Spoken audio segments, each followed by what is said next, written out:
Yes. Fade in. Hi, this is Laurie, and this is my hair. My hair is crazy today. And this is Peter. This is my hair. And when the original duo is back for this is Heroes Character Rental Service, or Action Heroes LA, the subsidiary of Heroes Character Rental Service, with a new movie review. You gotta lift up the shirt a little more. This for you, Ryan. That's for you. But on review of the movie Mortal Kombat. So we were here, Oscar night. Yes. We could, watch the Oscars. We had a whole plethora of Oscar movies none of us have seen yet. We could have watched, and instead we watched Mortal Kombat. Mortal Kombat. On HBO Max right now. And do you have any background with Mortal Kombat? Not too much, because mainly when people were playing the game, I was walking by to get to a different video game. Oh, what game were you in? I really like the submarine one where you look through the periscope and you would shoot torpedoes at the boats. I don't even know which one that was. Isn't on? Well, Mortal Kombat was. Oh no, did they have a? I forget if they had an arcade version. They did. Okay, gotcha. Okay. I was probably getting into the one with the tanks. Battlezone used to be my game. Okay. Do you remember that? Anyway. I kind of remember Battlezone, but sorry about that. There was also this one I used to like to play that it was X's and O's football players and. Man, we're just going really way back. Yeah. By the way, we're in here. Not socially distanced and maskless because we've both been fully vaccinated at this point. Fully vaccinated. And, yeah. Shout out to Wendy Hillier. So Mortal Kombat, I remember my video game era ends kind of like with the Atari and the going to actual arcades with the coin operated video games and when it got into the Nintendos and the Sega Genesises and the PlayStations, that's when I kind of dropped off of the video game landscape. I was going to the arcades. Yeah. And then I got Intellivision. Oh, Intellivision! Oh my God! By Mattel. Yes. And so I stayed home. Yeah. Intellivision was the shit. Oh, yeah. It was, So that's how old we are. Yeah. I had nieces and nephews that played PlayStation. I think PlayStation 2 was kind of around. And I will say Mortal Kombat was the one game that I got this close to actually buying a game system just for that game. Really? Yeah. Okay. Even though it was kind of known because it was extra violent. It was kind of like one of the most graphically violent games at the time to ever come out. Well, because I remember walking by and seeing people play it in the arcades, and they would hit a character, and then you would see some blood flying. Yeah, you go, ooh. Yeah. That's no Intellivision. Yeah. But, yeah, so, I mean, it was controversial because of that, and kids were playing it, but it was kind of cool, They had the catchphrases like, get over here, and excellent, and stuff, and all that stuff I was familiar with, because I got really close to buying that. I ultimately didn't, so when it came to this movie, I was somewhat familiar with the game and some of the characters from watching my nieces and nephews play it, and so I was like, okay, I'm game to watch this. I don't think I've ever saw the first game adaptation movie. Right. But see, so this was my first time watching any type of Mortal Kombat movie, and we're good. I actually really liked that the guy who was Cobra. I didn't know anything. Not Cobra, Scorpion. Yeah, Scorpion. I didn't know anything about him, but man, when he came back and he tied that rope around his knife and he started. Oh, the rope dart, which is a weapon I've seen in like martial arts movies. So, yeah, but it was cool that because you don't, it's not one you see very often in American action films. So it's kind of, it's a really cool one. But it was, what I was surprised at is the backstory for the guy. This movie starts off really cool.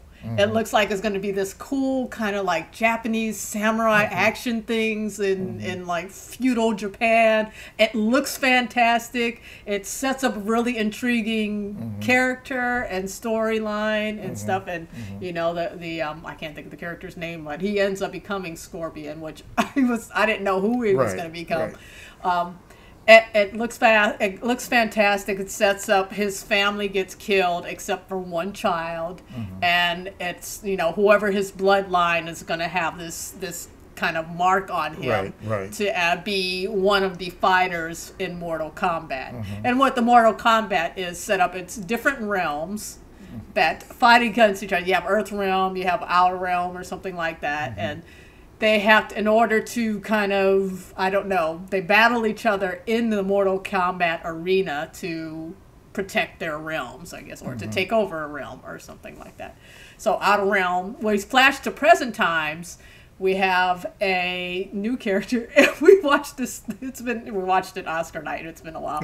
And I didn't take notes on who the characters was, but apparently the main character of this movie is a character created for the movie in particular.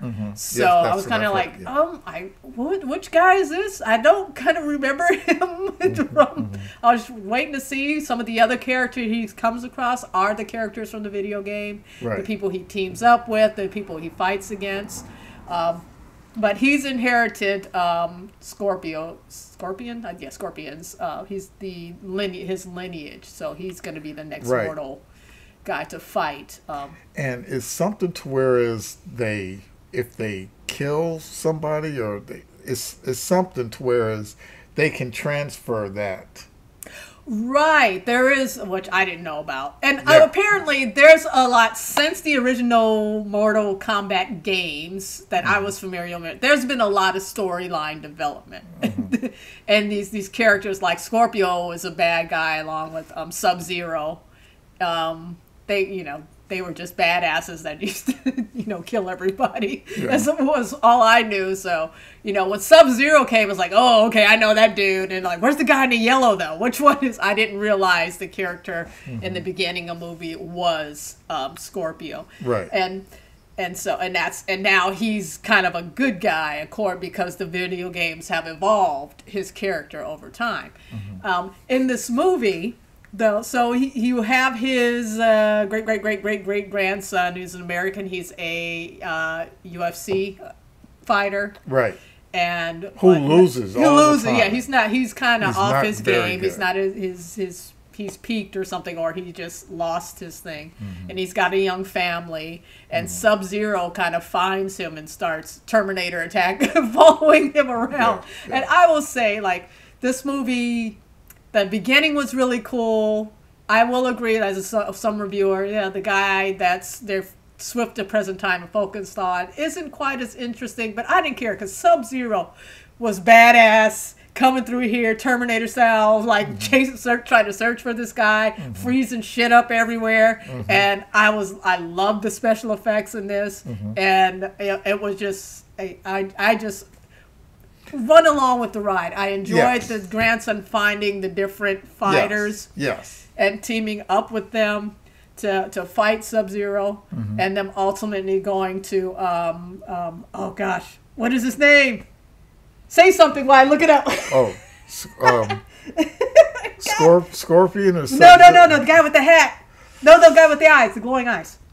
Oh, I can't remember. Because you have Luke Kang. Oh my god. Because here's the one thing about the movie. I never really played the game. Didn't care to play the game. At my age, my next step was girls. So, the arcades were done. But when I first looked at this movie, I knew old, it was going to be an arcade movie, and it was just going to be that movie. Well, yeah, I didn't have a lot of expectations. Right? Go ahead. Yeah, but two things happened. One, I really enjoyed it. Yeah. It was a fun movie. It was really a fun movie. They did have some sort of flashes of some backstory. And then I remember I was asking you, like, okay, what does this mean? Yeah. What happened here? Because I really started getting into the movie. Yeah. So for my taste, I really liked the movie. I had fun with it. Yeah. There was a lot of things that they did, and I didn't understand some of the things. But I was trying to understand as the movie was going. And the movie was a fast movie. It was next. Yeah. It was, I enjoyed this movie. I didn't, it was Oscar night, but I really didn't want anything heavy. I just wanted to watch a fun popcorn movie that didn't take a lot of commitment. Mm-hmm. I knew it being based on a video game kind of plot-wise or character-wise, it was going to be a little thin. But this movie surprised me. It's still pretty thin, but it was better than I would have expected. It was enough to kind of entertain me and keep me invested in the characters and in the storyline. So. Yeah, I still don't understand their worlds. Okay. I understand Marvel's worlds. Yeah. But I need to now. Yeah, this is a whole new, we're talking about world, it's a whole new universe that we're not familiar with. Yeah. And I wonder how that will play out, because their characters popped up. Oh yeah, I kind of remember that guy. Okay, he's with all these other dudes. Yeah, I remember these dudes. So they're the good guys, and Sub-Zero has these guys who are the bad guys, and they're going to go at it. Cool, I'm all for it. Yeah, so it was a fun movie. I enjoyed it. Anybody else who just wants to have a movie just to put on and just look at it. Yeah, I think it's a fun video. It's a fun action movie. It's pretty well done. I thought thought the special effects were pretty good. I thought some of the fight scenes were pretty good. The storyline was just enough. It was fine enough to be entertaining. It wasn't enough to piss me off and say, "Oh, that's ridiculous" or that. It was like, okay, it's not deep, but I didn't expect it to be deep. Yeah. I still have one question though. Who did he stick the sword through and then cut him upwards? Oh, that was in the beginning. You keep wondering who that was. Yeah, because all I saw was a shadow. And we didn't. I guess I don't know if you looked away. You thought somebody was guarding Scorpio's family home while he was out doing his farming. Yeah.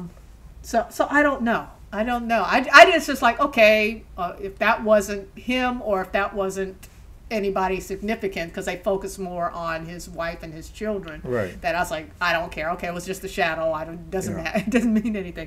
I do want to mention the only person I recognized in this movie was the guy who played Jax, the black guy with the metal arms, as Mechad Brooks, who's been in a lot of stuff. He was in, I think, Desperate Housewives. He was on.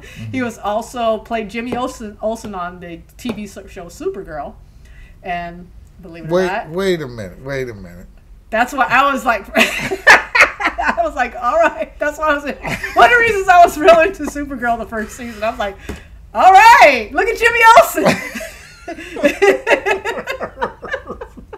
All right, I can get with this Jimmy Olsen. I'm liking this, but ultimately they couldn't figure out what to do with his character, and it was, They were going for a little sexual tension between him and Supergirl. I was like, I'm getting with the swirl. That's it. So with Jimmy Olsen, you got to look at this Jimmy Olsen though. He is not your typical. He is not. No, dude. He couldn't be typical, because absolutely not. You guys too. And this is DC Universe. You They have will multiple not universes. find a black person with the name Olsen. Oh. Okay. You know, I'm thinking I'm gonna have to think about that, but maybe I don't because, But it's okay. It's TV. It's fantasy. Come on. Yeah, but Let me have my fantasy. But there's no black guy named Jimmy. I know a black guy named Jimmy when I was a kid. I don't like him already. Well, yeah, he ended up kind of sucking, and he and my cousin got divorced. So Well, there you go. It's like a black guy named Dick. I don't know. That goes, I know I do. So, and I so, would have to and I call won't him speak on Richard. that. Yeah, and his name, yeah, he liked to go by Dick. Anyway, I won't go into that. But yeah, so he played Jimmy Olsen on Supergirl, and a very different take on Jimmy Olsen, which I was all about. So it was nice to see him here. I'm not going to be able to sleep tonight. Because I'll show you Black Jimmy Olsen. I'll show you clips of Black Jimmy Olsen. I'm going to look him up when I get home. But oh, I'm getting all red, and not for the reason you think about it either, because for some reason. So anyway, Mortal Kombat. I was glad to see him in this. Very much enjoyed this movie. It's a lot of fun. It's free if you have HBO Max, so I would recommend watching it. Any other thoughts on Mortal Kombat? no, I just enjoyed it. Yeah. The only time I really had, hey, wait a minute, was when they showed who was going to be. The guy he has to go to Hollywood to get another fighter. Oh, right. Yeah. And the fighter's name is Johnny Cage. Yeah. And I said, wait a minute. Isn't that Ghost Rider? But that's Johnny Blaze. Oh, okay. I thought it was like, was it Johnny Cage? Luke? I couldn't remember Johnny Cage until I refreshed myself about Mortal Kombat. It's like, oh yeah, okay, I remember that Hollywood looking dude. And generally, from what I read, that would have been the main character to center the show about, but they decided to do this other guy. And so they're just setting up sequels so they can bring that character in. So spoiler, he's not in this movie if you're looking for him. Yeah. But I kind of I don't care about. But he Hollywood. will be in the next movie. Because that was a spoof of a '90s action star like Jean-Claude Van Damme or something like that from the video game. So I was like, yeah, I didn't need that. God, I'm sweating. Not for what you're thinking. That's Jimmy Olsen. That's a Jim. No, it actually isn't. But it's when you get older, kids. I'm sorry. Yeah. I don't even want to talk about that stuff. But so that's go SC, fight on, right? Fight on. Or is it? What was he? No, I can't. it's fight on. I know it's fight on. I was trying to think of UCLA's catchphrase, which never mind. But we're a little we're really old. Oh, you're not. You're anti UCLA. Oh, Ryan will really love you. Okay. I don't care either way, but I've taken classes at UCLA, so I don't. But so to speak. So anyway, that's Mortal Kombat. Check it out on HBO Max. In the comments, write to us what you thought of it. And I just liked it. Was a fun movie, action packed. Check your brain at the door and just enjoy the visuals and with enough plot. And actually, you know what? I wanted to bring up one. I forgot that there's one character on here who was great. The Australian guy. Oh yes, yeah. Yeah, you have to give him props because he was fantastic. He was hilarious, and he brought a lot of personality to this movie. That some of the characters kind of playing more straightforward, but he just nailed that role, playing the asshole. And I still like Scorpio. Kano, he played Kano from beginning to end. He was just Scorpio was badass. Sub-Zero was badass. Kano was hilarious. Everybody else was, they're doable. Their action is particularly Jack's. Yeah. So. Yes. I'm sorry. It was a fun movie. Particularly I Jimmy had Olsen. a good time. But So yeah, it's a fun movie. Let us know what you think in the comments, and we got to be out because this is just ridiculous. We out. We out. Good night, Joe. Good night, Jimmy Olsen.